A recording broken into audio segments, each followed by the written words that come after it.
है नवनीत सेवन। नवनीत मतलब मक्खन। मक्खन मतलब होममेड, मतलब गाय का जो हम पहले गाय के दुग्ध में से, मतलब या कोई भी दुग्ध में से दधी का बनाते हैं, दधी में से हम मथन करके तक्र और नवनीत अलग जो पार्ट बनता है वो मक्खन।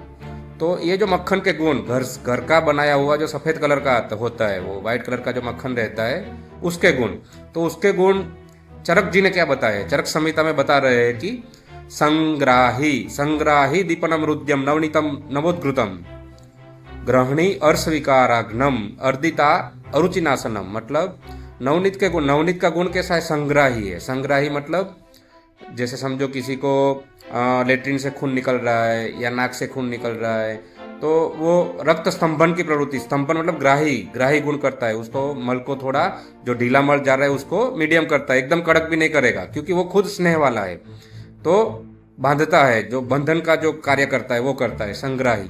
दूसरा है दीपनम, उससे भूख बढ़ती है। कोई कोई बोलते हैं कि इससे भूख नहीं लगती है, भारी है, ये है, तो ऐसा नहीं, दीपनम है, भूख बढ़ती है। रुद्यम हृदय के लिए बहुत अच्छा है। अगेन बात आ गई, बटर है, घर का बनाया हुआ है तो हृदय के लिए बहुत अच्छा है। नवनीतम नवोद्घृतम मतलब नया बनाया हुआ है, ऐसा नहीं वासी, अभी जो मार्केट में मिलते हैं वो सब बासी है, कब का बनाया हुआ है और एडल्ट्रेंट मतलब क्या डाला हुआ है अपने को कुछ मालूम नहीं है। तो होममेड बटर बहुत अच्छा है। कौन से रोगों में यूज किया जा सकता है, रोग मतलब ग्रहणी, ग्रहणी मतलब मुहुर्बद्धम मुहुर्द्रवम, कभी किसी को इनडाइजेशन की वजह से कभी कड़क लेट्रिन होना, कभी ढीला होना, कभी पेट भारीपन आना थोड़ा बहुत, तो उसमें ये बहुत अच्छा लाभदायी है, लेकिन फ्रेश बनाया हुआ होना चाहिए। अर्श विकार, अर्श मतलब पाइल्स, पाइल्स में भी जो ब्लीडिंग वाले पाइल्स है, दो तरह के पाइल्स रहते हैं, एक दुखना वाला, दूसरा दुख उसमें जिस मतलब पेन कम रहता है लेकिन ब्लीडिंग ज्यादा रहता है। तो ब्लीडिंग वाले पाइल्स में सबसे अच्छा नवनीत का, जो चरक जी बताए, उसने बताया, मतलब ये रिसर्च करके प्रूफ हो गया है। अर्दित अरुचिनाशनम, अर्दित, अर्दित मतलब फेशियल पैरालिसिस, कभी कभार फेशियल पैरालिसिस हो जाता है, देखने को मिलता है हाई बीपी की वजह से, अन्य बहुत सारे वात प्रकोप के कारण से अर्दित होता है।